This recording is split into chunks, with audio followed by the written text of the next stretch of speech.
when you learn about anatomy, it's more about it's just the gross anatomy. You're learning about organs, but the functions and the cellular components and like how things work was very fascinating to me. So I wanted to do something with that, and biochemistry was one of the things that I chose. The University of Manitoba allows you to take like the first year, you can go into U1 where you can take like different courses in different faculties and like and then decide what you like more. And I think Alisha also kind of covered that in her in her discussion, that like you can choose to go to a different university as well. You don't have to go to UVM. UW, my sister actually goes to UW, and she really liked it there. There's a lot of programs there as well that suit some people more than than others. Like in my first year, lecture halls are so big. There's a lot of you. Like there were about 200 or 260 students in my chem class, and it like once you go into your years ahead, like second year and third year, things do come down to like smaller classes, but not as much. So if you do not like being in a very huge lecture hall, then I would recommend you go to UW. And I think they also have really good they do really help you a lot to choose what you like. And like talking to advisors is also very important, because you do want to figure out what the courses that you're taking your first year could count towards like a major or a minor. Because sometimes what happens is that if you're very unsure, then it's kind of like you can be wasting your time there then, because it does cost you. So you do want to make sure that you plan it in a way, plan it in your grade 12, even start now in grade 11 to see what you enjoy and what kind of courses you like in high school, and then try them in your first year and see if you really find them interesting and you're motivated to keep going. That's why it comes more of like personal decision on what you like and what you want to pursue in. Alisha, Matthew, if you guys want to add anything. Yeah, I think that was really good. For me, before I got into nursing, I was actually working towards a biology degree with a psychology major. But I got into nursing before I finished. But for me, like it was a lot of trial and error too. Like I originally started with doing a biochem degree. So like I took chemistry and physics and all that, and I just did not like it. Like I just hated the all the chemistry and physics. It was it's not that it was a lot of work. It's just it was so boring to me. I did not enjoy it. So I think you just have to put yourself out there. You have to experience everything. Like Simranpreet said, like at U of M, there's U1. And I think that really allows you to expand like what kind of courses to take. I also took like English and business courses to see if I like that better. So just, I would say like your first year is really the year to explore. Like take a course from everything, like English, science, and that way too you don't have that much of a workload. And at UW there's no U1, but you can still take whatever courses you want. So I would just say try everything and see what you like. I know it's not really good advice, but it's literally what it is. It's just trial and error. Yeah, I don't have too much to add on to that. What I'll say is that for medicine, you need a degree in something. It doesn't matter what degree it is. There are very few prerequisites for medicine. So theoretically, you could do like a music degree or something if you wanted to. But my advice would be, I would tend to lean towards a science degree of some sort, just because having that foundational science knowledge is really, really helpful for medical school and for studying for the Mcat. But ultimately, I think it's a balance of doing something you'll enjoy, doing something you can get high grades in, and doing something that'll benefit you long term. Okay, thank you so much, the three of you, for that answer. It was really great. We'll move into the next question now, which is from a grade 12 student that goes to Collège Jean Sauvé. And they asked, can you please go over your study routines and how long you study for?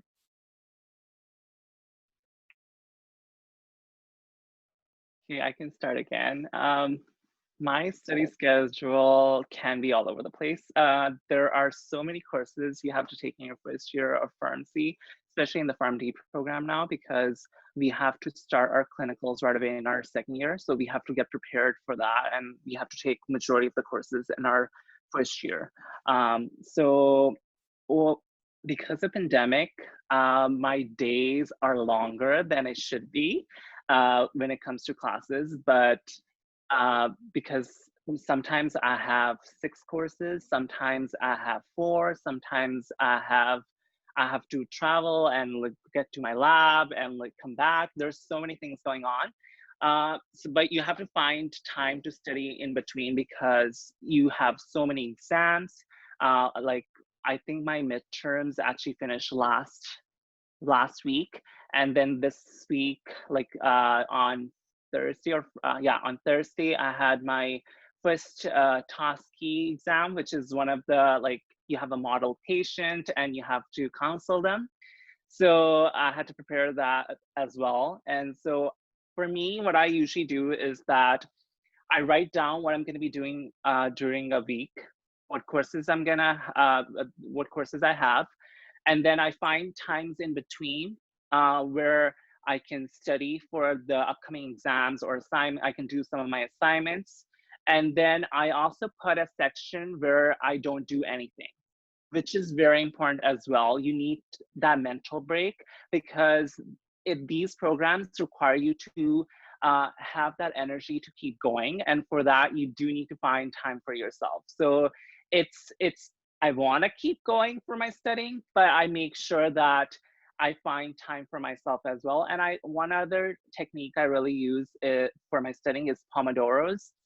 So fortunately, I also work with the Academic Learning Center, and university right now, UVM is offering Power Hour Plus, which are like Pomodoro sessions. So Pomodoro is like a 25 minutes you study, and then after 5 minutes, you take a break. And then you study for another 25 minutes, and then you take a break and you keep going until you want to. And that has been helping me a lot because you're studying with other people that are also studying. So you're staying motivated to keep going. And at the same time, you're timed. And so you're trying to get more stuff done in that time. And it actually works. It worked for me. And so those are some of the things what I do for my studying.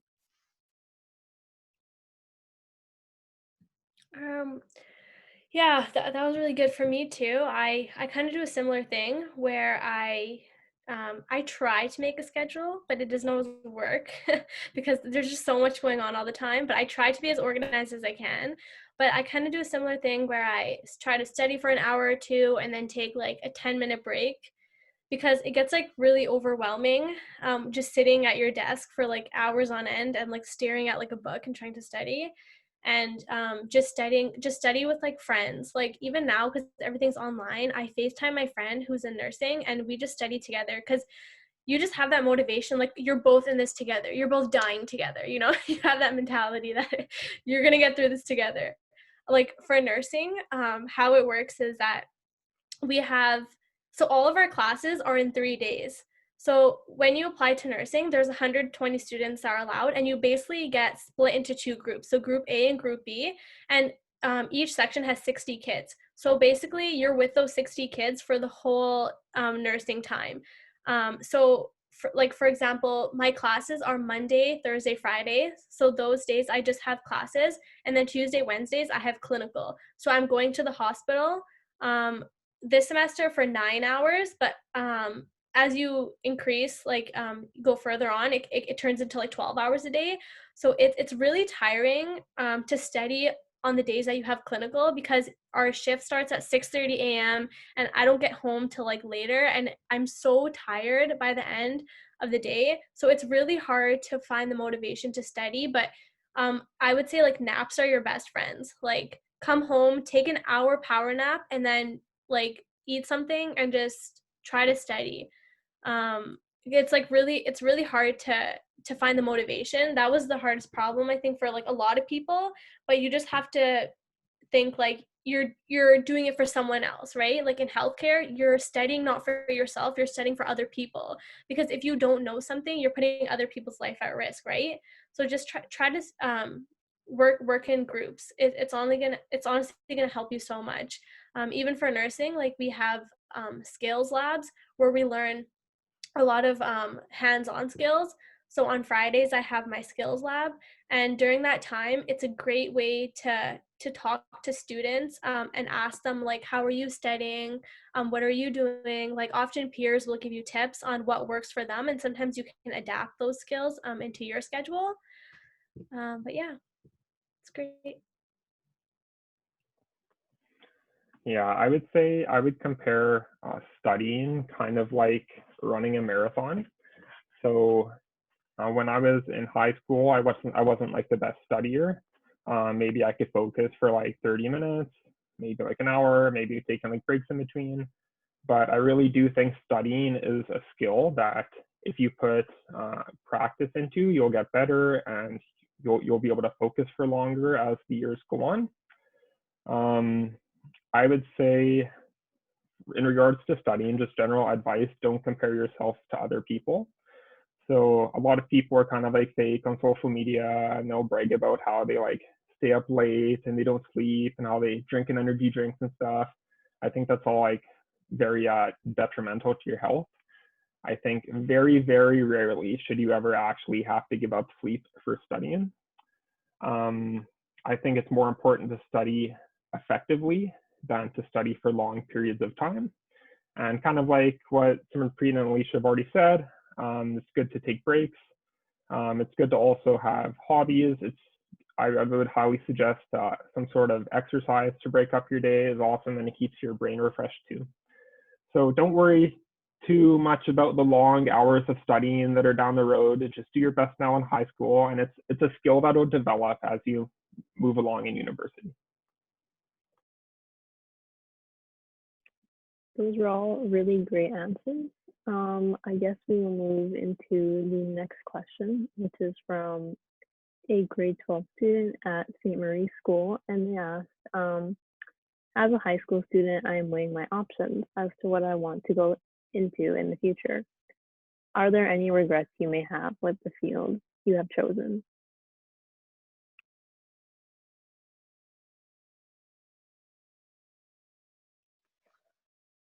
I don't think I do. I don't think I have any regrets in choosing pharmacy or even doing biochem degree. You have to choose something that you like and something that will motivate you to keep going. If something that is you're not happy and it's not making you happy and you're struggling with it and you just kind of like don't want to do it, then that's probably not for you. And you should always know what you can do and what you cannot do. I feel like if you don't know that, sometimes you can go into a direction that everyone else is doing, and then you end up, you just tell yourself, I'm like, oh, this is not for me. So you need to, understand yourself and see what you like, what you find more passionate about, and what will work for you. Because it's like three of us here in pharmacy, medicine, and nursing, but there are so many other fields in healthcare. So if something that you like is not this, you can always look into those as well. There's so many like resources within, like you can ask the university, you can visit the website and see that there are so many other programs out there as well. And if you find yourself more connected to those, then go into those fields is something that I would say. Yeah, same goes for me. I think I don't have any regrets of anything that I chose. The first 2 years or 2.5 years, I didn't know what I wanted to do, and I was hard on myself because I thought I was wasting time, because I know I wanted to do something with health sciences, but I wasn't sure exactly what I wanted to do. But again, like everyone goes at their own time, at their own pace. Like it's not a race. Don't put so much pressure on yourself, because you're only going to end up hurting yourself at the end of the day, right? Just like be, I don't know how to put this, but like just like take it easy. Like don't worry. Like university is like it can be overwhelming because it's so new, but don't regret any of the choices you make, because the choices you make lead you to what future you're going to have, right? So even if you make a mistake and maybe you chose a course that you don't like, or maybe you didn't do so well in a course, don't worry. There's so many other courses that'll benefit you, and that you'll realize that, okay, I did bad in this, but I actually like doing this better. So, and then you follow that path, right? Like how I said, I started off by doing biochem, but I realized like that's not for me. I'm not enjoying it. I'm not happy. But I didn't regret it, because making that decision led me to nursing. So just don't put too much pressure on yourself. I would 100% echo what Alisha's kind of talked about, the fact that it's not a race or anything. So no, I don't have any regrets about going into medicine. I love it. In fact, probably the best decision I've made in my whole life, if I'm being totally honest. Some regrets I do have that I can discuss is overloading my course load when I started university. Like many of you probably are, I was like kind of like smart in high school. Like I got good grades. I went into university feeling like I would continue to get good grades. So I took a really like tough first course load, and it was very stressful. Ended up not doing super well. So I would kind of echo what's already been said, that you don't have to take like 5 hard courses your first semester. You can start off slow and take like 3 or 4 courses and kind of dip your toes in and see how things are going. It's not a race to finish university. In fact, you have to enjoy the ride. Like you have to enjoy being in university if you want to keep going with healthcare. What's really interesting about medicine is that people enter it at a lot of different points in their life. So I'm 24. I'm probably on the younger side of things in my class. There are people like me who finished degrees and went straight to medical school. There are people that discovered their passion later in life. There are people in my class that are married and that have families and that are doing medicine later in life. The oldest student in my class is like probably like in her mid 40s. So it's like, it's not like there's any rush to get anywhere. Like you're not competing with anybody. Just go at your own pace and enjoy it and make the most out of your university time, because it's a lot of fun. Okay, that was great. The next question is specifically asked towards Matthew, and it's from a grade 12 student at Whistler High School, and they asked, what was your experience like in regards to preparing for the Mcat and the interview? What was the Mcat like, and what was the interview like? So Mcat and interview. The Mcat, for those of you who don't know, it's just a very big, long science test. Most people write it in their second or third or fourth year of university. Most people dedicate a whole summer to studying for it. So they just take 3 months off in the summer and prepare for it and write it. It's a lot of information. The way I would describe it is it's not like super tough information, but it's just there's so much of it. There's just lots to study and lots to remember. So my advice for that would be there's no rush to studying for that. You know, you're still in high school now. Once you start getting into first and second year university, you can maybe tailor some of your course selection to courses that would help for the Mcat, and that was super helpful for me. Courses like chemistry and biology and biochemistry are super high yield for that. Regarding the interview for medical school is a multiple mini interview. So it's 12 8-minute interviews. You're one-on-one with a person. And then after that 8 minutes is up, you go to the next room and you have another question, you have another prompt. And preparing for the interview, this is something you can this is something you really should be doing your whole life. So what do I mean by that? The interview asks you things about your past life experiences. Like, what have you done? What do you like to do with your free time? Like what have you accomplished? So having good life experiences besides just getting good grades is super helpful. You don't need to do like a billion things, but what I would suggest is, picking one or two things that you're passionate about and really pursuing that. So whether that be volunteering or something academic or something like a sport, having something that you're really passionate about is something that's really helpful. Not just for your own mental health and your own happiness, it's something you can eventually talk about when you apply to medical school. Otherwise, just keeping up with the news, keeping up with what's going on in the world, and being kind of like a worldly person and doing your best to always learn and read and try and better and improve yourself for all things that'll help for when you eventually do this down the line. And it's a far ways away, but I guess it doesn't hurt to start thinking about those things. Okay, thank you so much.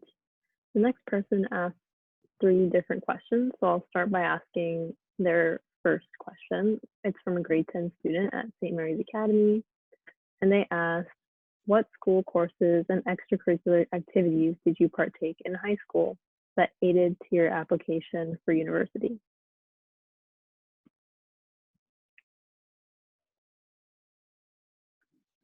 So there, along with my studies in high school, I did volunteer a lot. I actually did not start volunteering in health sciences after I graduated. So majority of people, they do it before, during their high school, but I started volunteering at health sciences after. But before that, I was part of a lot of student clubs. So as I said before, I was part of the science club, I was part of Asian Heritage Club, different committees. So I took part in a lot of extracurricular activities at school. Along with that, I also volunteered at a personal care home. So I did my volunteering there for 2 years.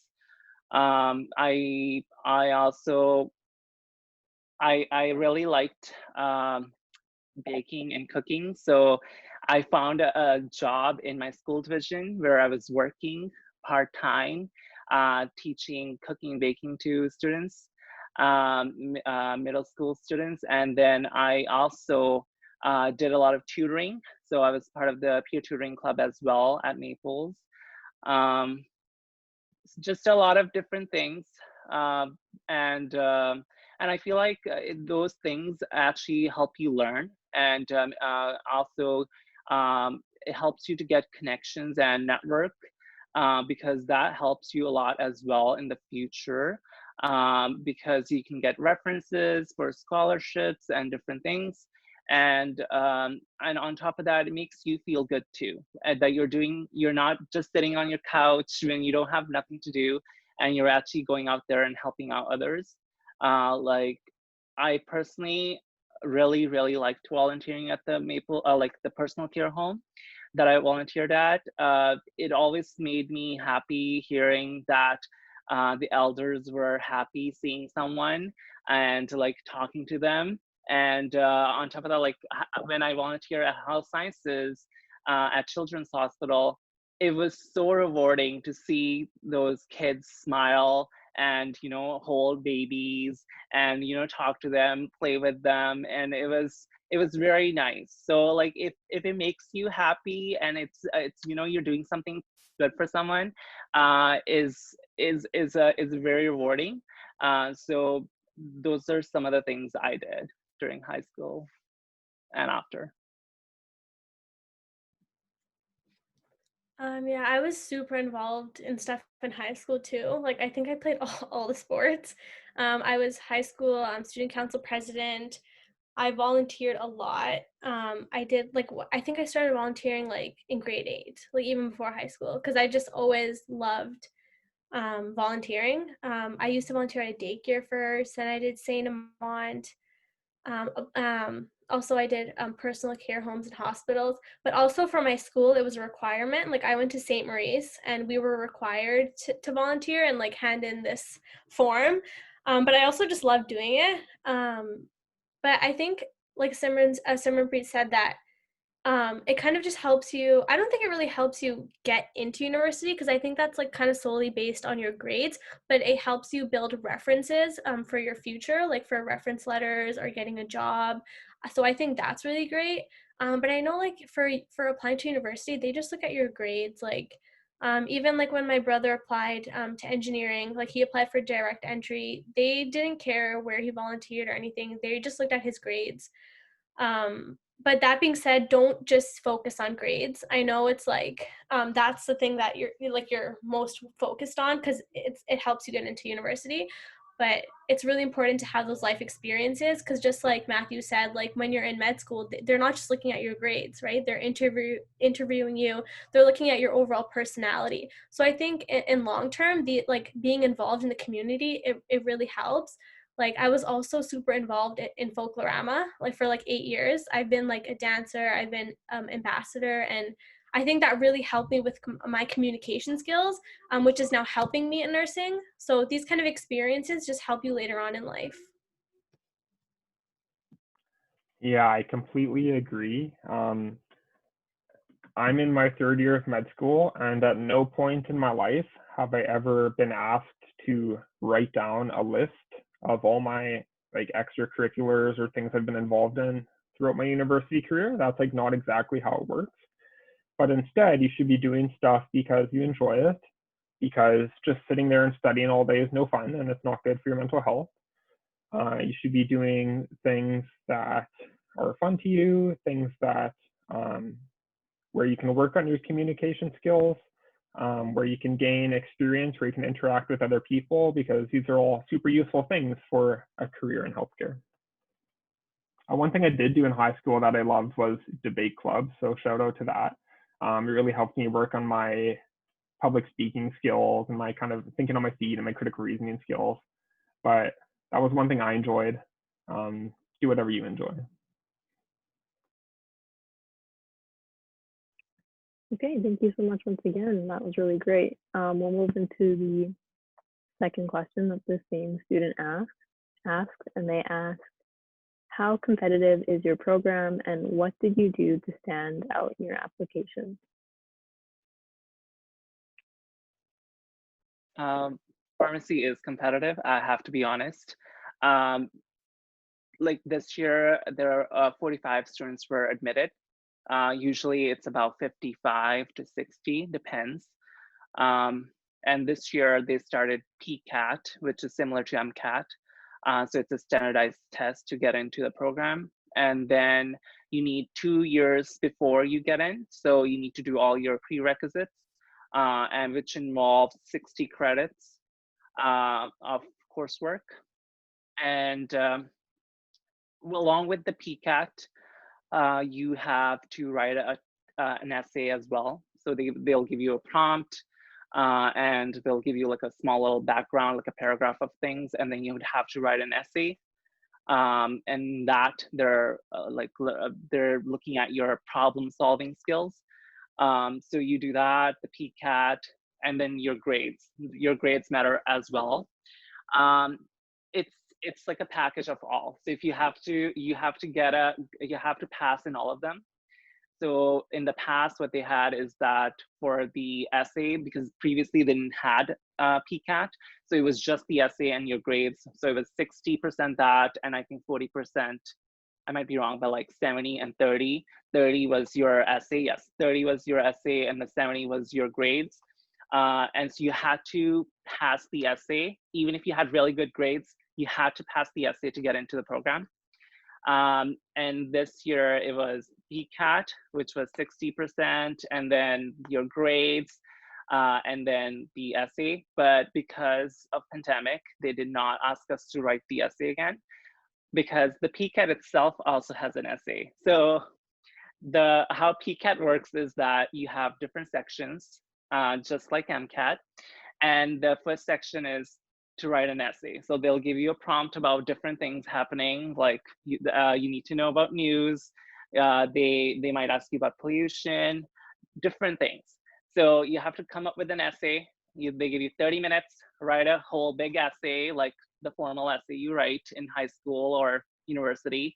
And then you move on to your next sections like biology, chemistry, comprehension questions, and math. There's a math component, so you have to know your grade 12 math. You need to know your essential math as well. At that time, I was like, oh, I wish I had taken essentials, but you know, you prepare for it. And different things. Your courses that you're taking your first year and your second year are very important to get into the program. You need to do 5 and 5, or what you could do is like you can take 4 courses and then do 1 course in your like the summer, spring term, or take 2 actually, because you want to complete everything before the deadline. And I think the deadline is usually like the first week of March or here or there. And then you have to have all your courses completed and submit your transcripts. Well, if you're at UVM, then you don't need to, you know, give them a physical transcript. But if you're coming from a different university, you would have to submit all of your grades and everything to the university. That's pretty much it. I have to say that you have to work a bit hard towards getting into the program because of limited amount of seats that there are. But if you're doing your best, then there should not be an issue getting in. I think what works is that for your Pcat, you should start studying early. I did not take the time to, like, as Matthew has said, some people take for Mcat, they take a whole summer to study for their Mcat and then write the test. I was doing it along with my studies, like with my biochem degree. And it worked for me, but it might not work for others. So take your time, and university is always changing its program like requirements as well to get into. So there are the College of Pharmacy is in talks in changing the requirements. So look into that as well. But I think this year they will go with what we had to do to get in, and then I think the following years things might look a bit different. They are thinking of Casper, so which is a personality test. I don't know much about it, but like it's similar. I think it's not like an interview, but I think you do it online. So you just kind of need to, like I didn't need to have any volunteer experience, none of that on my application. They never asked you about it. It's majority of it is just your Pcat, your grades, and the problem solving essay. Okay. Yeah, for nursing, it's a bit different. There's no interview or exam when you get in. There's an exam, only you have to write the NCLEX when you finish your nursing degree, so you can practice as a registered nurse.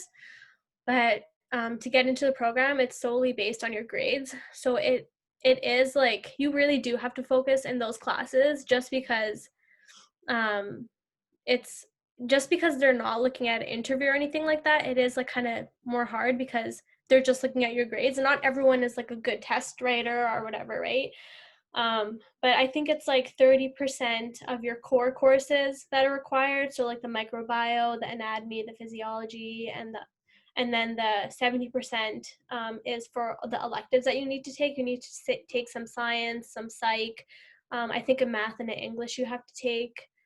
But other than that, you just apply. They have 2 intakes, one for fall, one for winter. And I also believe Red River has 2 intakes. And their courses are pretty similar to U of M as well. I think there's like an extra 1 or 2 courses. But they have the same thing where they just look at your GPA. There's no exam or interview or anything like that. Even if you apply for out of province, it's I think Alberta actually takes your grade 12 into consideration, because I did look into Alberta as well. But mostly it's just like the prereq courses.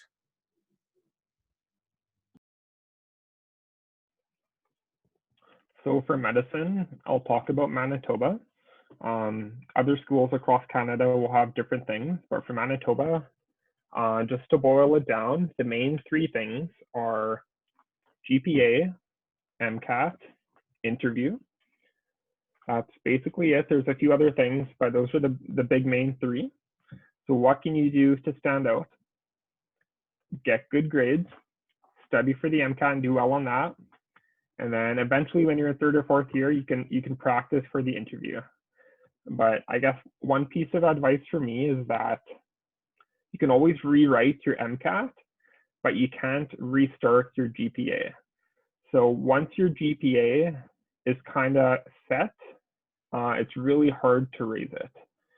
So don't overload yourself when you start your first year.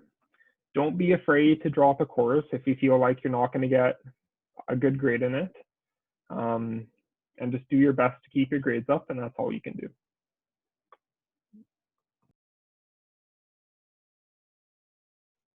Okay, thank you. That was really great.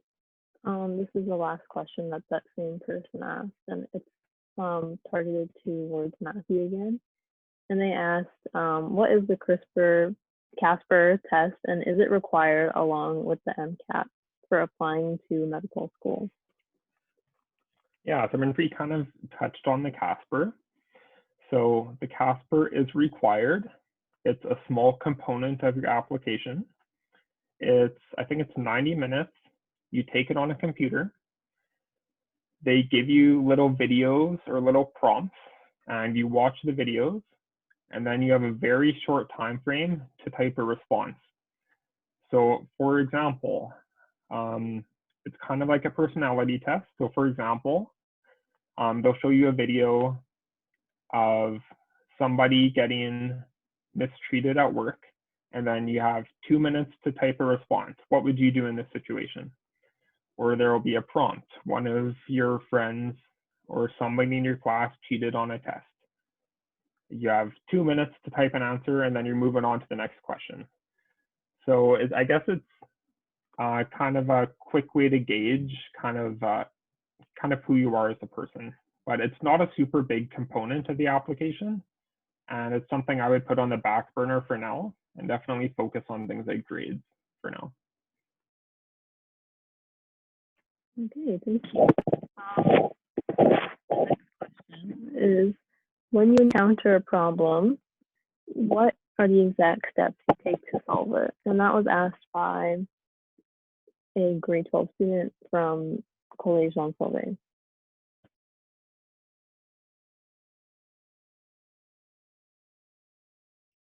So did you say that the question was, what would you do if you encounter a problem? Hang on, I'll just repeat it. It's, when you encounter a problem, what are the exact steps you take to solve it? I think that depends on the problem that I'm tackling. I'm trying to think of an example where there's always issues with different things, but so far with pharmacy, I didn't have any problems.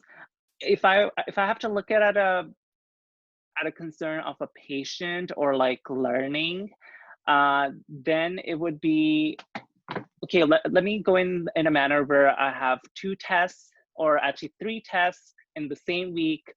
What would I do? And I haven't studied for one of them, okay? So in that case, your best bet is to make sure that you read over your notes. Don't worry about, rewriting your notes or organizing them, none of that. You would be more focused on just getting the information in your head. And I think I really liked how Matthew had explained before that it's really important to sleep and I personally do not study like at night, it just doesn't work for me. I'm an early bird. I can wake up early in the morning and study for my exams or anything that I'm, that requires a more attention.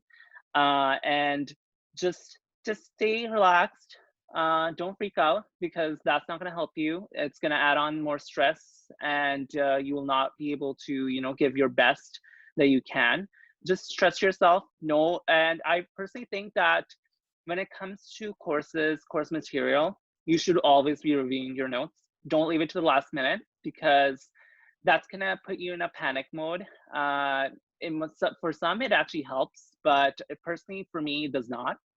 So I have to, break down things into small chunks and study that, and then try to gather that in my brain. And then I always think that I have to relate the stuff that I'm learning to real life in order to, grasp that information. And with professional programs like pharmacy, medicine, and nursing, you're always learning for others, as Alisha had said. So if you know what you're gonna be using that stuff for example, I have to know a lot of drug names, how they work, and the mechanisms, the pharmacokinetics, the pharmaceutics, and all of that.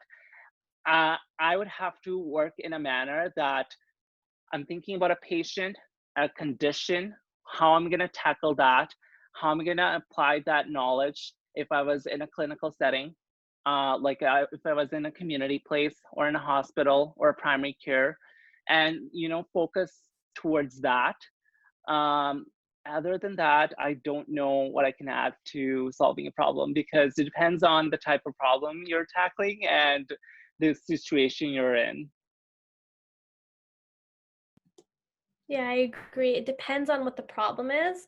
But for example, if you did bad on a midterm or a test, and you have the option to drop the course because there's a time before that, I would always recommend, if you know it's hard to get a good grade in the class after you did bad on a midterm or something, I would always recommend to drop the course, just because, as Matthew had said, it's really hard to get a good GPA. So if one course is bringing you down, it's really hard to bring it back up. So don't be afraid to drop courses, because you can always take the course next semester and be a semester or a year behind. But once you drop your GPA down, it takes longer to even raise your GPA. But if it comes to problem solving in a healthcare situation, always follow your morals and what's ethical. If you make an error with a patient, if you give them the wrong medication, you perform the wrong procedure on a patient, always do what's right. First thing is always check up on your patient, because as a nurse, we're always taking care of 5 to 6 patients at a time during our shift. So you can accidentally give the wrong patient the medication, right? But it's not okay to hide that. It's better if you verbalize that, because there's always a solution, and if there's not a solution, you work with your team, you work with the pharmacist, you work with the doctor, and you figure out a solution somehow. So just always follow your morals. And yeah, it all depends on the situation. Those were fantastic answers. It's kind of a tricky question, but I'll try and discuss some problems that may arise in a healthcare setting. I guess my number one piece of advice is, in all aspects of your life, just try your best to remain super non-judgmental, and just try your best not to judge other people, because you never know what might be going on in their life or what might be going on behind the scenes. So this came up a lot during my obstetrics rotation. When we see moms that are pregnant, we ask a whole bunch of screening questions, and some of the questions are uncomfortable. And so we'll ask things like, are you smoking during the pregnancy? Or are you drinking alcohol? Do you do any drugs, any street drugs, anything like that? Do you have any STIs? And you're asking all these really personal questions to these moms that are there, they're alone, they're super vulnerable. And the minute they get any sense that you're judging them, then it immediately, they close off, and it ends the conversation, and you're not able to get anything productive out of it. So besides being non-judgmental, I find when you're problem solving, a good approach is just to ask lots of questions and to try and figure out, why or what might be causing this problem. So, remain super non-judgmental. Okay, you're smoking during the pregnancy. Like, how much do you smoke? Okay. And have you been smoking for a long time? Yeah, since your whole life. And what kind of triggers cause you to smoke? Well, it's because I've been super nauseous during pregnancy, and it helps with that. Okay, well, now that I've gotten this information, maybe would you be willing to try one of our anti-nausea medications? Maybe that would help. Yeah, sure. You know what? This has been a productive conversation. Maybe I'll try one of these medications, and maybe that'll help me cut down on smoking. It's all about being just super calm and level-headed and non-judgmental. And another approach to that situation would have been like, oh, what are you doing? Like, smoking's bad for the baby. And how is the person going to react when you act all judgmental like that? It's only going to create more problems, and it's going to break that trust between patient and healthcare provider. So I know that's kind of a pretty specific stereo to healthcare, but I think it's widely applicable to daily problems you're going to encounter in life. Is never jump to conclusions, and always do your best to try and understand why someone might be doing something or why they might have a certain position.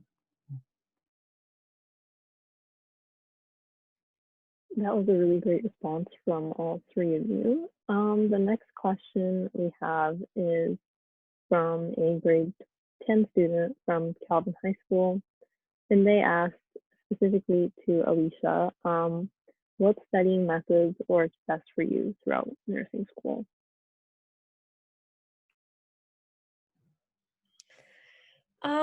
For me, that works best is, I guess, like just making a schedule, like on a day-to-day, what you're gonna do. Like, okay, from 4 to 5, I'm gonna do this. From 5 to 6, I'm taking a break. From 6 to 7, I'm gonna do this. Because like I mentioned earlier, like there's so much going on with nursing, because we have 2 days of clinical, and then we have 3 days, and you're already in class from 8:30 to like 5:30 during those 3 days, because you're trying to jam pack all your classes. Because some semesters, like last semester, I was in 7 classes. So it gets really overwhelming, but just time management is everything. And even like I would say, like, bring your notes with you somewhere. Like if you're in the hospital, you get like 2 half-an-hour breaks, or you might get like an hour and a half break. Like bring your notes there, just review your notes. For me, what I try to do after every class, I try to combine all my notes that I learned, and then I review them every day, just so at the end when I do have exams, I'm not struggling to study as much, because I already kind of have that information in my head. And I just ask a lot of questions. Something that really helps me is like verbalizing when I'm speaking. So I often like to like go to my brother or my mom and be like, hey, do you know that this? And then I just like kind of teach them things that I've learned, because it really helps me memorize things better. Other than that, it really depends on each person. I know for some people, they like to procrastinate and then they do really well. Even though I wouldn't recommend that, it works for some people. Some people are morning studiers, some people are night studiers. For me, I like to study in the night, like, because I have classes till 5:30, 5:45ish, and then I like to take like an hour break after classes. I like to exercise a bit, and then I start studying around like 7:30ish, and then I study till like 2 in the morning. But that just works for me. It could be different for everyone. Okay, that was great. Thank you so much.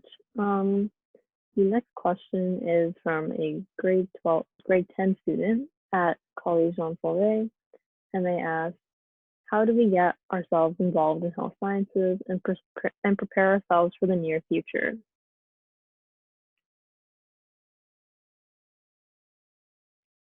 That would be through volunteering, getting involved, because until you don't know what's happening at that place, for example, if you want to be, you want to be a nurse or you want to be a doctor or even a pharmacist, there are opportunities to volunteer at different hospitals, different wards, and just getting to know, and seeing others what they're doing. And there are also programs where you can shadow some like a person, like a doctor or a nurse.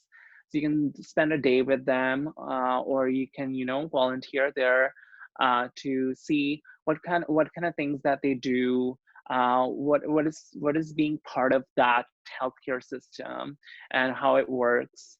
And I think that's where you would get started with knowing what is that role that you can work towards.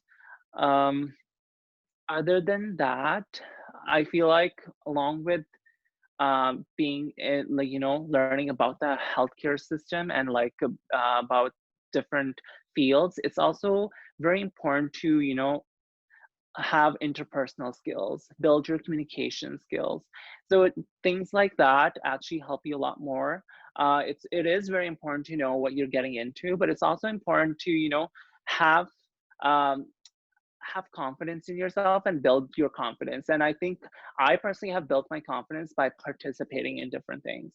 Some of these fields require you to be, very communicative and, have interprofessional skills, interpersonal skills. You need to be a team player. You need to be a team leader.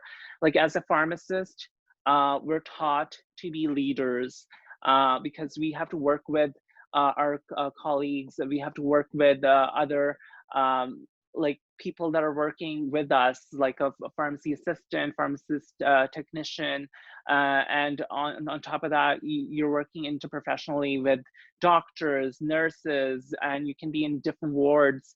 So you have to have those skills, and those can only be obtained if you get yourself involved and take the risk to put yourself out there and try something new, and that would really help you. Yeah, that was a really good answer. I feel like that explained like a lot of it. Just volunteering is a great way to be involved in the health sciences and to see if it's somewhere that you guys would want to be in the future.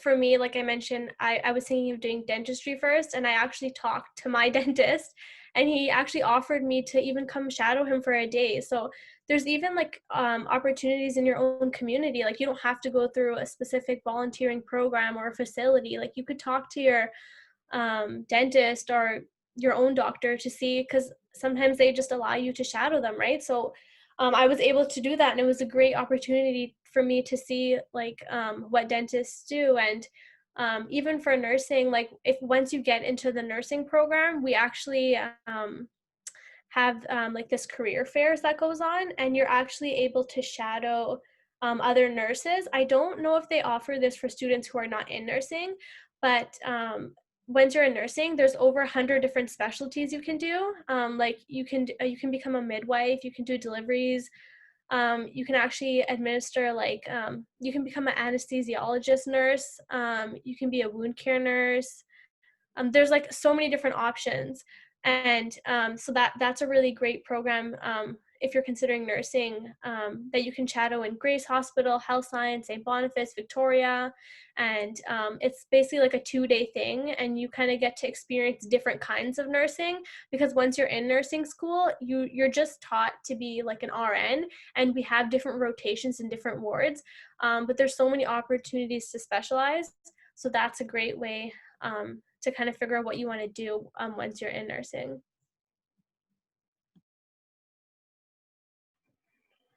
So what I did throughout undergrad was I volunteered at St. Boniface Hospital.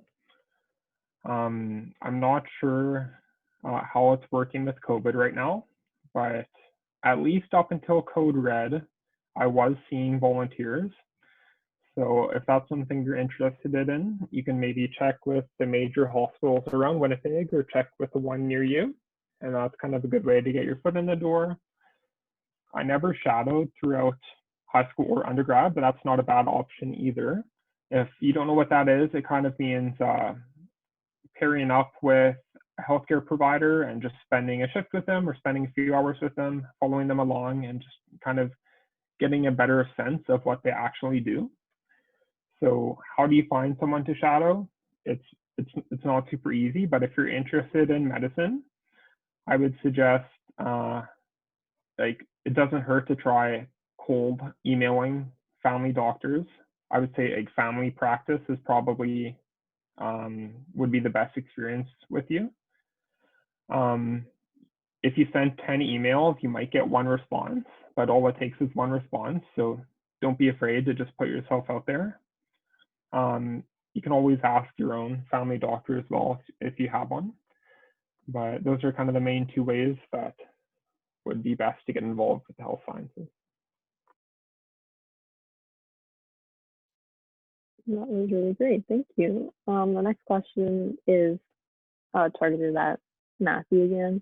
They're a grade 11 student from Fort Richmond, and they ask, for someone who might like to go into medicine, what are some of the universities that you would recommend? What are some universities I would recommend? Yeah. Okay. So I'll talk about undergrad, which is your first degree, and I'll talk about medicine. So for undergrad, I went to the U of M here. It doesn't matter where you go for undergrad, you can go across Canada. In hindsight, I'm very happy I stayed in Manitoba here because I had the support of my family. University is super stressful. If I was living alone, doing my own laundry, making all my own meals, I know my grades would have taken a hit, and it's a lot of added responsibility. My GPA was only like, average for med students to begin with. If I'd gone away, I'm sure it would have been lower. So if I personally don't think it's a bad idea to stay in Manitoba for undergrad. For medical school itself, you can apply across Canada. The one you're most likely to get into is Manitoba. So most provinces show favoritism, and they mostly accept students from their own province. So in Manitoba here, we accept 110 students, of which 100 are from Manitoba. So Manitoba only takes 10 students from the rest of the country. And many other schools across Canada are like this. So because of that, your best shot is definitely going to be Manitoba here. So when you're preparing for medical school, look at Manitoba and tailor your application to Manitoba here. With that being said, there are a couple other schools that take students equally from everywhere, and those are the Ontario schools like Toronto. What was even the question? What are some universities you would recommend? I guess I would recommend just focusing on Manitoba here. Ideally, you would get in here. You can try applying to other ones, but they're much more competitive. And I would suggest staying in Canada for sure. There are some schools across the world in different countries you can apply to, and you can get into very easily. In fact, some schools you just buy yourself into, and you don't even need good grades or anything. But it becomes very difficult to ever come back and actually practice medicine in Manitoba or in Canada. So TLDR, focus on Manitoba here would be my advice. And by the time you get to second, third, fourth year undergrad, you can possibly explore other options across Canada. Okay, thank you. Just a quick little thing for people who have asked questions in the chat. I have seen them and I've noted them down here, so we will get to those. I guess before I ask this question, did any of the three of you take AP Sciences in high school? Sorry, what was that? Did any of the three of the, like, you guys take AP Sciences in high school? I took 4 AP courses in high school. Okay. So the question that this grade 10 student asked at Fort Richmond Collegiate is that, is there a difference if you take AP Sciences in high school when trying to get into these fields? If so, what are the benefits? Okay, so talking about medicine specifically, because that's what I'm in, I would suggest taking every opportunity in high school to take a couple or take a few AP courses if they are provided to you. If it's too late or you don't have any at your school, totally not a big deal. It's not going to ever benefit your medicine application by any means, but the benefits are they're a little bit more advanced. You have to study a bit harder. It challenges you a bit more, and those are all benefits for university because if you get more practice studying in high school and you have more background knowledge, those are both things that'll make university easier. So I guess that would be the main benefit to taking AP courses. If you do happen to score really well on them, you can use it for university credit. Of my 4 I took, I didn't use any for university credit because they would have translated to like Bs. And even though I didn't use them towards university credit, I'm still like very, very happy I took them because they really prepared me well for university.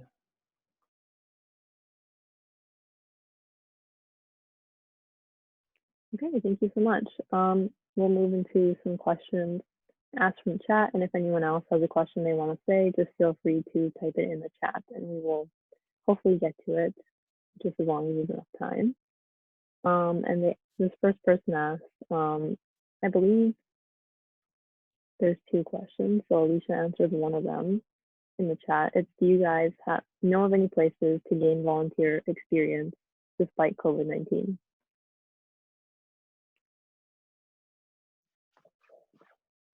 I know that hospitals were still accepting volunteers, but now probably changed. So you would have to check on the websites of different hospitals to find out if they're still accepting volunteers.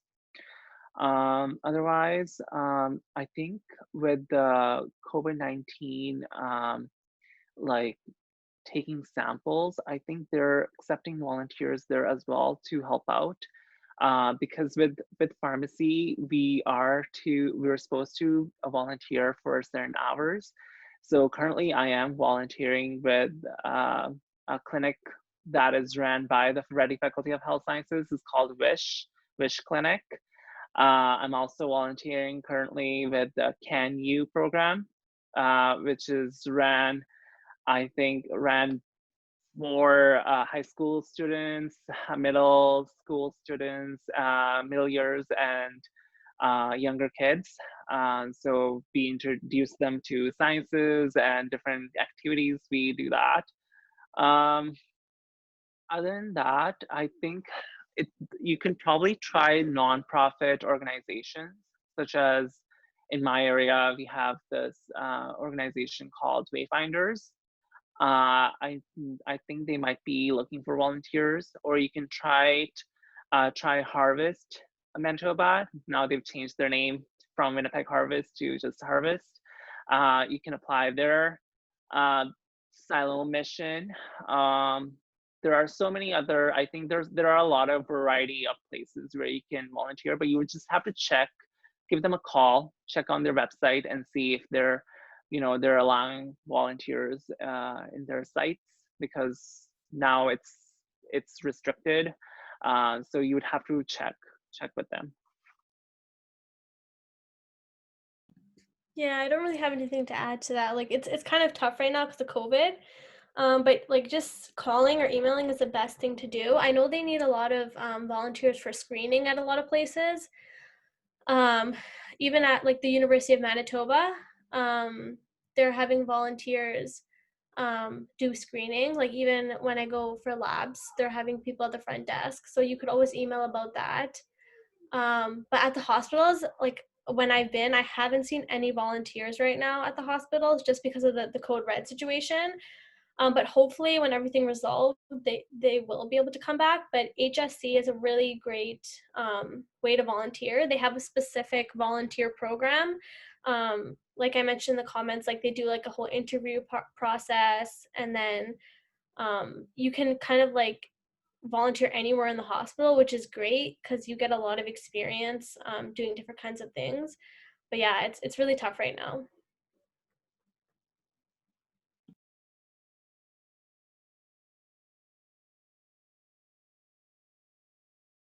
I don't have too much to add, Isha. Okay, sounds good. The next question actually is meant for Matthew, and it asks, they want to hear some more experiences that defined your med school education. For one, at what point did you know medicine was for you? So the question is, at what point did I know I wanted to pursue medicine? Yes, and I guess just your like experiences that were valuable to you. Okay, sure. So I guess I kind of decided I would pursue medicine in kind of the transition between grade 12 and high school. That's when I kind of set my heart on medicine. One of the great things about medicine is that there are so many different career opportunities that you can pursue when you graduate. Kind of like Alisha was saying with nursing, with medicine, you can do there's like 30 different plus specialties you can do. Some are very patient-centered, where you talk to patients all day long, like family medicine. There are some surgical ones. There are some like cool radiology ones where you get to look at like X-rays and imaging. So I guess the point is, if any of this kind of interests you, and you like people, you like science, you like problem solving, you don't necessarily need to know like exactly what doctors do or exactly what kind of doctor you're going to be. These are things that once you get more insights and once you explore things in school, these are things that will kind of sort themselves out. So I guess my point is, when you're considering medicine, you don't have to have like this super like a plan set out that you need to follow. You can kind of make things up as you along the way. Okay, thank you. There was a couple questions just asked in the chat right now. One of them is, what kinds of things do you do to manage stress from your classes, exams, and overall workload?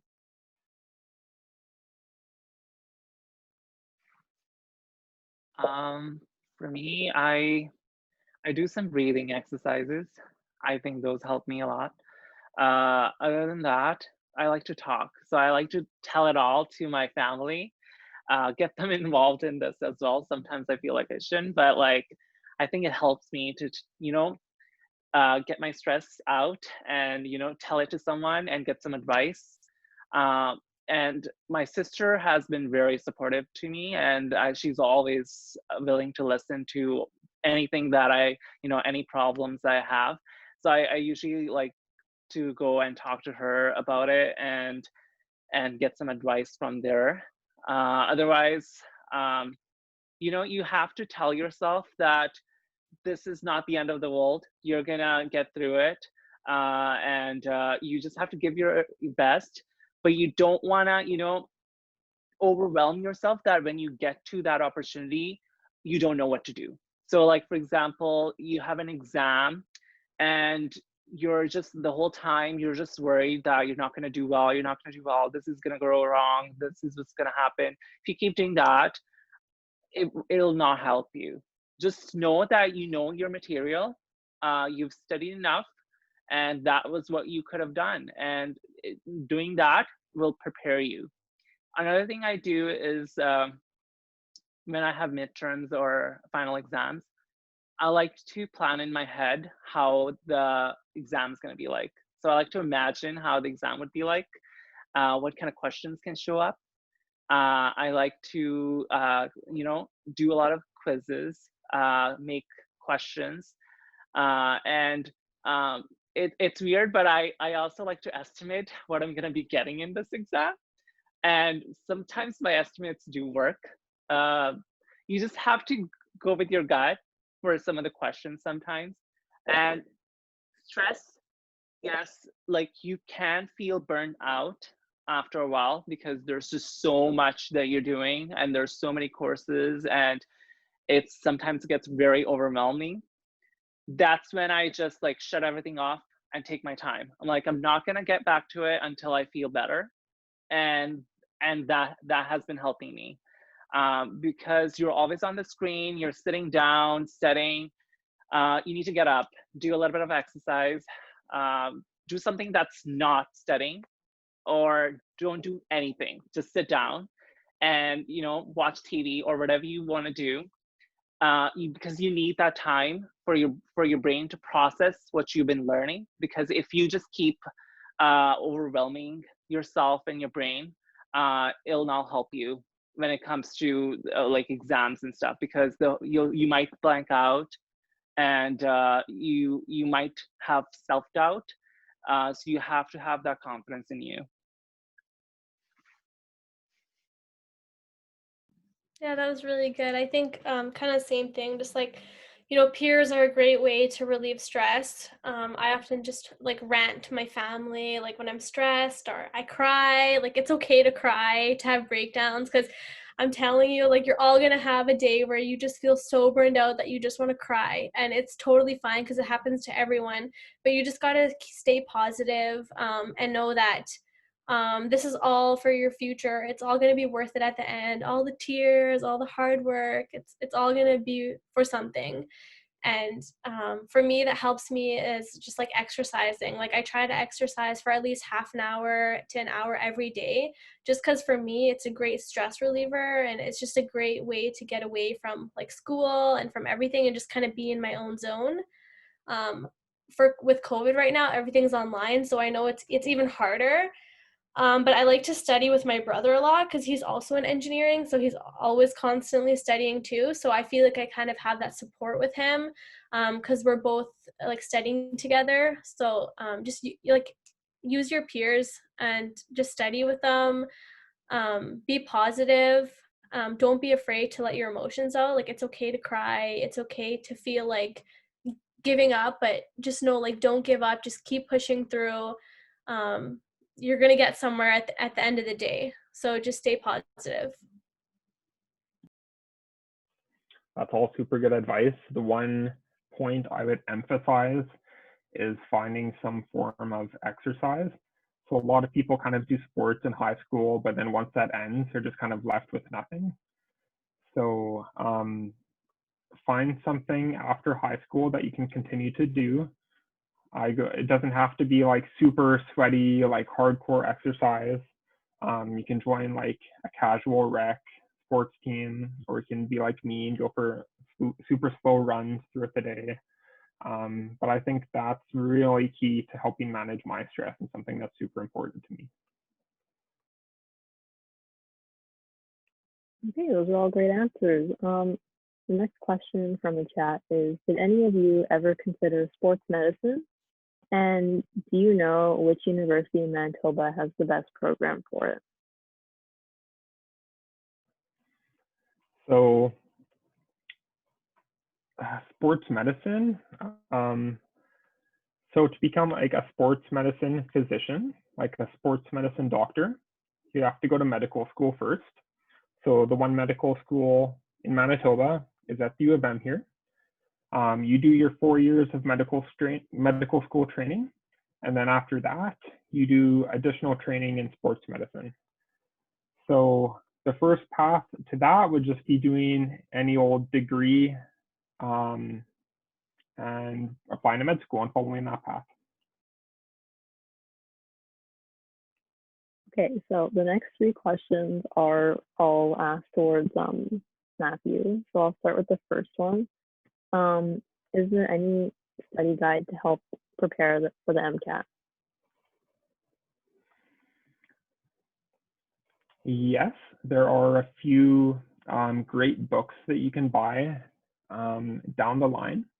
A couple examples are Kaplan or the Princeton Review. These are sets of textbooks you can buy. There are so many resources you'll discover once you're in university and once you get closer to actually writing. There are also some really good question banks. For example, one of them is called U World, like the letter U and then world, and there's some really good practice questions on there. But until you get to second or third year university, the best thing to do to prepare for the MCAT is just do well on the courses you are taking, because all the knowledge builds on each other. Okay, great. And the next question is, would you major in something other than science? Or no, would majoring in something other than science help you stand out when you're applying to med school? I'll be very candid and I'll say probably not. When you apply to med school, for the most part, you're just a number on a paper. They look at your GPA, they look at your MCAT score. It might help stand out during the interview a little bit, but they don't ask academic questions during the interview. They're not going to ask things like what you majored in. So it's more just about gaining life experiences. That might be one way to do it by majoring in something else, but it's not going to directly make you stand out in that way. Okay, and our last question here that came from the chat is, Matthew, you said at one point you had to work a 24-hour shift. How does that work, and wouldn't that be considered an unsafe practice? That's a super great question, and it's a little bit complex. So you do a lot of 24-hour shifts throughout medical school and throughout residency, which is training after medical school. Once you become like a practicing independent doctor, it depends a lot on your specialty. So I'll use obstetrics as an example. So I was talking about working on the labor and delivery floor earlier, where women come in and they're pregnant and they're having babies. So to start, when you do 24-hour call shifts, you do get a call room, which is like a small little hotel room to yourself in the hospital. It's right beside the labor and delivery floor. So if you do get time, you're able to go take naps. I've had shifts where I slept 6 or 8 hours. I've had shifts where I sleep 3 or 4 hours, and I've had shifts where you don't sleep at all. So you do get to sleep sometimes. In regards to safety, I'll address it in a couple ways, because from an outsider perspective, you know, it does sound kind of unsafe. Like, how can your brain function like after that many hours without sleep? For starters, as a med student or even as a doctor, you're not the only one making decisions. There are a lot of fail-safes and a lot of fallbacks. One example of this is the amazing nursing staff on the labor and delivery floor. There's one nurse for every patient, so they get very personalized care, and there's always the nurses looking out for you. And secondly, there are aspects of working shifts like that that are actually safer. So consider if you're working, let's say instead of 24-hour shifts, there were 3 8-hour shifts. Women come into labor and it's not quick. They're usually there for 12 or 24 hours or 36 hours. If you were transitioning care to a new doctor every 8 hours, one woman delivering might see like 4 or 5 different doctors during her stay. And every time you transfer that information, you can lose things in the continuity. So in a lot of circumstances, it is better if one doctor follows the same patient throughout her whole trial of labor or throughout the whole labor process.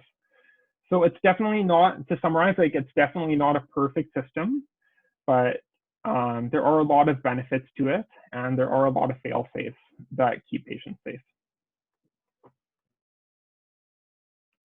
Okay, thank you so much. If you guys don't mind, I actually have a question. I was just wondering if you guys have been involved in any like research opportunities throughout your education. I have researched in the summer and in my last 2 years of undergrad. So I did research in my third year and just past summer.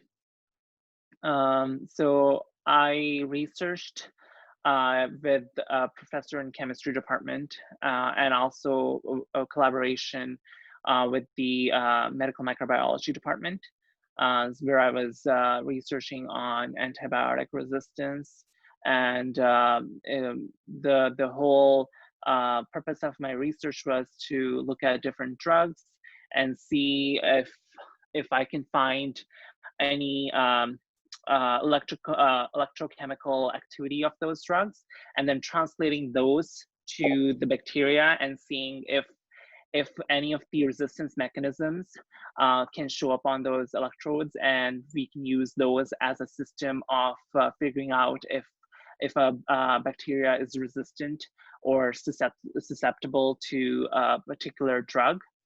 And that's what I did in my third year. And then this past summer, I did I did research with the same professor, but my topic was a bit different. I worked on looking at genes and mutations and seeing how they impact antibiotic resistance again. But it was mostly focused on mutating a particular gene, seeing what kind of impact it would have, because we were looking at different efflux pump genes. We were looking at different antibiotic resistance mechanisms that bacteria have, and how bacteria adapts and changes its genes and has capabilities of becoming resistant to a particular drug. So my research was focused more on that. And I think that was also one of the reasons why I decided to go into pharmacy, because I was also very interested in learning about different drugs, their mechanisms, and how we can improve and add more characteristics in a drug to make them more susceptible, to make bacteria more susceptible to those drugs. And especially with the PharmD program now, it's more clinical based. We have a lot more opportunities to specialize. So as a pharmacist, at the end of my fourth year, in my fourth year, I have the opportunity to do my clinical work in a hospital, in a community, and in primary care. And then we also do research. So in my fourth year, I will also be doing research where I could either go into pharmacoepidemiology, or I could go into looking at like just pharmacology and like different topics. And so my program currently is preparing me for very like almost everything. Our courses involved in like taking anatomy, knowing how to prepare different doses, different pharmaceutical techniques. So that research that I did in the summer, in 2 summers, actually really prepared me for the labs that I'm taking right now. It makes you more independent. You're majority of the time you're there just by yourself, doing research, coming up with things, reading a lot of review papers, or and coming up with techniques. And particularly the research that I did in my third year involved me searching a lot of articles and figuring out which technique would work best for best, and like which methods I should come up with, because there weren't a lot of protocols already. So I had to come up with few things off of my own, and I think with that I learned about a lot of different databases and how to do research, and so it was really good.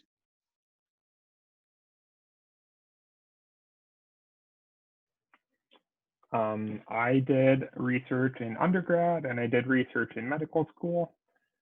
You'll have a lot more opportunities that arise once you start university. But in my lab, there were actually high school students that would volunteer. So if you're looking for more volunteer opportunities, you can volunteer doing research. One way you can do that is by going on research websites, for example, St. Boniface Research Center or Cancer Care Manitoba or HSC Research. Just Google things like that, find emails, and just like you can send emails to principal investigators, people that run the labs, and ask them if they have any available spots for high school volunteers. And if you send enough emails, you might be able to land yourself a spot. That'd be a really fun way to volunteer as well. Okay, thank you. I think this will be the last question we have for today, and I believe it's for Simranpreet. They said, would it make sense to take PharmD or biology courses if I wanted to pursue a career in pharmaceutical chemistry? Or would it make more sense to focus exclusively on chemistry?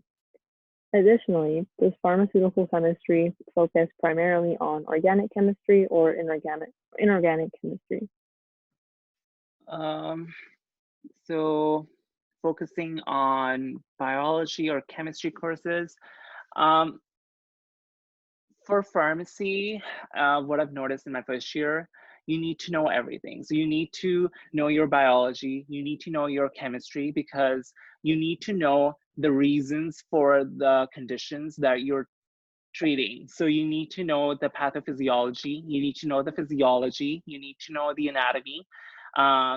But in high school, in your undergrad, the 2 years that you take for the prerequisites, and they're actually more required. So it's like a 6-year program in total. So you're taking a lot of chemistry courses. You're taking a lot of biology, first year biology. You're taking microbiology courses, and with pharmacy, we focus more on medicinal chemistry, and then more focused on pharmacology courses. Pharmacology courses teach you more about pharmacokinetics, how the drug works, how once it's inside the in the body, is it more like, how long does it take for the drug to eliminate, its half-life, the bioavailability, and more focused on that. Medicinal chemistry focuses more on the drug structures and how you can make modifications to make them, more potent and more bioavailable and increase their half-life. So it kind of depends. And in your 2 years of undergrad, what you like the requirements, you'll be mostly taking. You have to take your first year chem courses, which is Chem 1300, Chem 1310, and then your second year you would be taking I think you only have to take an organic one. Because I was doing a degree with biochem, I had to do all of them. So like I've done analytical, I've done inorganic, and much more advanced courses than that. But for pharmacy to apply, all you need is organic one. It helps you, but in your first year, they will prepare you for it. So if you're not as strong in chemistry, don't worry. It's more of how good of a student you are and how you're willing to adapt and learn. Because in my class, we always discuss this, that we're all coming from different pages. Some people have done a microbiome degree. Some people have done biology degree. So it kind of depends. Like chemistry always attracted me more. So I was always focused in chemistry a lot more, and also microbiology, because that was part of my degree. But it kind of depends on you as well. But you kind of have to know everything, I have to be honest, because in your first year, you're taking courses that are more focused on biology, or they're focused more on physiology. Chemistry is obviously a key component to it, especially if you want to go into pharmaceutics and you want to do grad studies. Then you would have to be really good in your chemistry. Other than that, you would just have to complete your requirements and figure out if the courses in your first year of pharmacy. Okay, thank you so much. I think that concludes the question and answer portion of today's panel. I just want to thank all three panelists once again for being here today. All your discussions were really great, and all of the answers to your questions were really in-depth and very insightful. I think we all appreciate it a lot. I'm going to pass it off to Katrina to just give the final closing remarks. Great, thank you so much, Isha, and thank you so much for hosting that. Huge thank you again to our honored guests, all of you here in the call today, and also the executive team. Just a reminder to those of you who have your video cameras on to please fill out and return your waivers, and we hope to receive those emails promptly. This Professional School University panel is our last synchronous event of 2020, but we have a fun social media event planned for you in a few weeks. So follow us on Instagram and Facebook to stay up to date on when you can get involved with the organization. Also, our sparkly new website, managed by our graphics designers on the team, is also a good place to find more information about Project Pulse Winnipeg and access links to these panel recordings. We hope to see you all again next time. Take care and have a good evening, everyone.